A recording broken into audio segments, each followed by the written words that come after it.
Fala galera, tudo bem? Hoje é dia de falar de um momento importante da política econômica brasileira e um dos resultados do sucesso da política econômica do grande ciclo do café e que vai mudar drasticamente ou vai ter uma grande influência sobre a política, a sociedade, a cultura e a economia principalmente do Brasil durante o segundo reinado. E de uma forma geral, este acontecimento está nas entrelinhas dos grandes fatos históricos, porque ele nunca é tratado de uma forma bem direta como um grande fato, né? Ele está ali no meio dos acontecimentos do início do segundo reinado, da consolidação da política econômica do segundo reinado. Hoje vamos falar um pouquinho sobre os impactos da tarifa Alves Branco, uma tarifa assinada no dia 12 de agosto de 1944 e que é resultado de uma grande transformação política, econômica, social e vai impactar em toda a estrutura do segundo reinado. Primeiro, entender a política Alves Branco é entender o sucesso da economia cafeeira, porque este tratado, esta renovação das tarifas aduaneiras feitas pelo Dom Pedro II lá em 1944, ele é resultado de todas essas transformações vindas com a economia do café, né? Então esse sucesso econômico do café deu condições, colocou uma cartinha na manga do Dom Pedro para que ele pudesse, neste momento, em 1844, sentar com a Inglaterra e rever os acordos econômicos e as tarifas aduaneiras e alfandegárias dos produtos ingleses aqui no Brasil. Lembrem que o Brasil, desde 1810, desde a vinda da família real para cá em 1808, o Brasil afirmou alguns acordos com a Inglaterra onde dava plenas vantagens e quase, na prática, o monopólio da economia e da sociedade brasileira para os ingleses, né? Então o Brasil assina a abertura dos portos às nações amigas quando a família real chega aqui em 1808, mas nesse momento a grande nação amiga dos portugueses aqui no Brasil era a Inglaterra e os ingleses vão ter uma larga vantagem econômica sobre inclusive Portugal nessas circunstâncias. Tanto que os produtos ingleses pagavam 15% de imposto, enquanto os produtos portugueses pagavam 16%.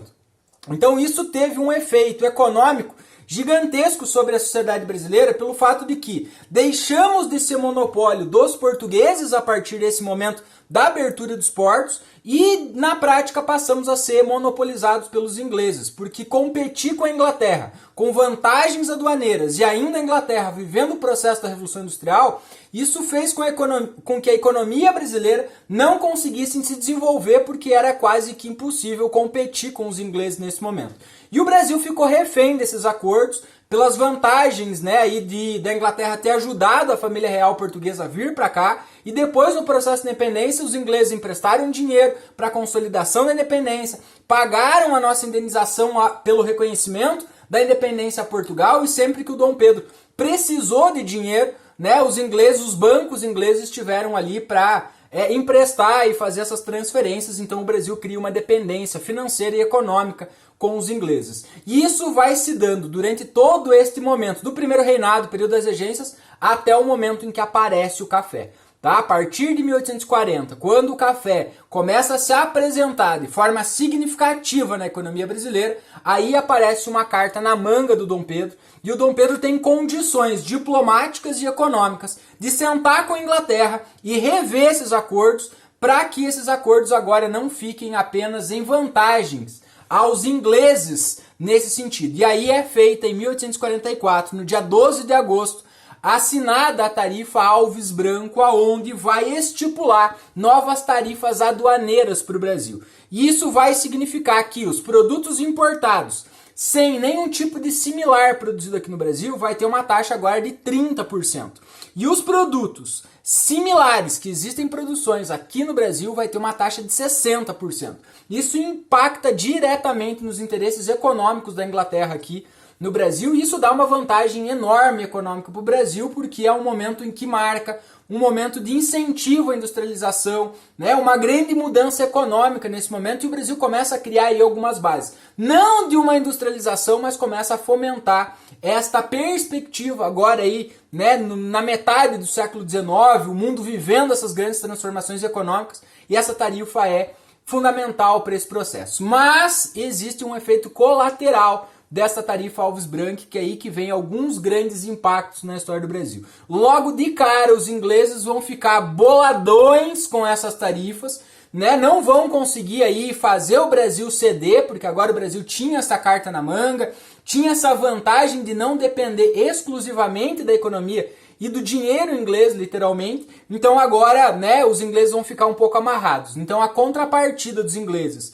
né, a represália dos ingleses vão vir de outra forma. Logo em 1845, logo depois, tá, os ingleses vão, em resposta, criar e editar a lei Bill Aberdeen, aonde os ingleses colocam-se como os grandes defensores, os grandes libertadores da escravidão mundial. Então, de uma nação, uma grande nação escravocrata, a partir do século XVIII, século XIX, devido à Revolução Industrial, não por causas humanitárias, os ingleses passam a ser os grandes defensores do fim da escravidão por uma questão lógica do processo de industrialização. Mão de obra escrava não ganha dinheiro, então não vira mercado consumidor. E o que os ingleses mais precisavam nesse momento é expandir o mercado consumidor mundial e, em especial, tinha um grande interesse aqui no Brasil pelo potencial populacional e o tamanho do Brasil. Então, nesse momento, eles editam esta lei Bill Aberdeen, aonde se colocam nos grandes combatedores do tráfico negreiro, o que atinge diretamente a economia do Brasil,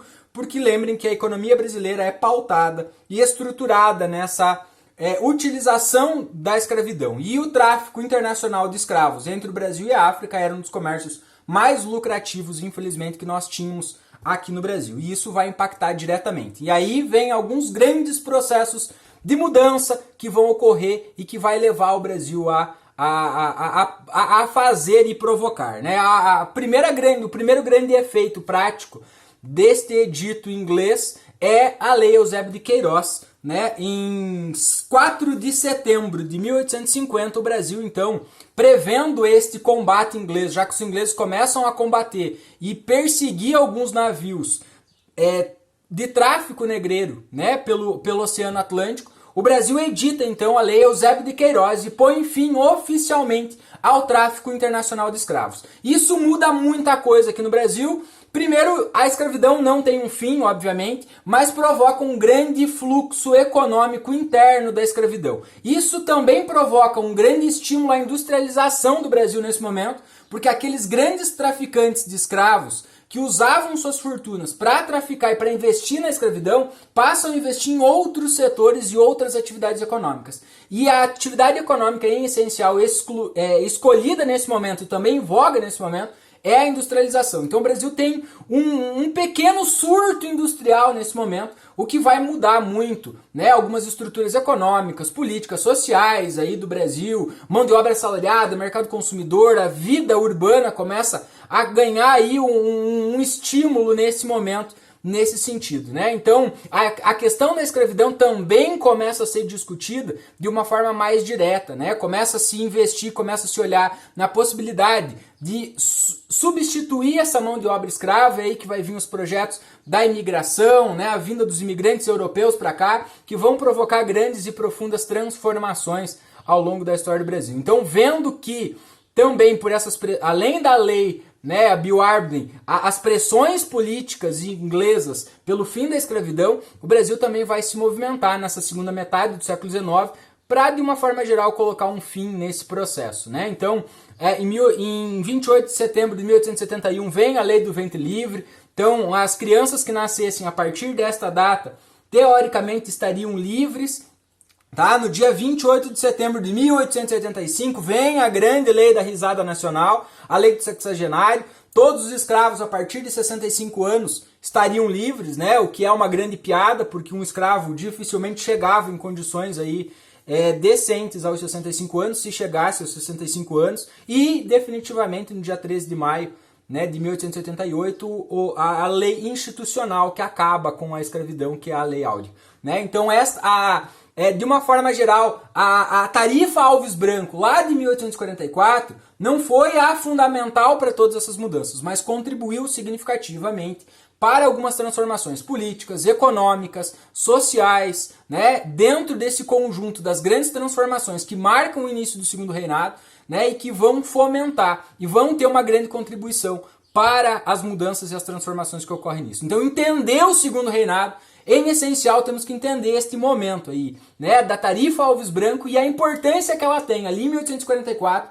como um grande divisor aí desses acontecimentos econômicos e políticos que vão provocar aí durante o segundo reinado, ok? Ó, gostou do vídeo? Curta aí, deixa seu comentário, segue o canal, se liga aí que logo mais tem mais história pra gente contar.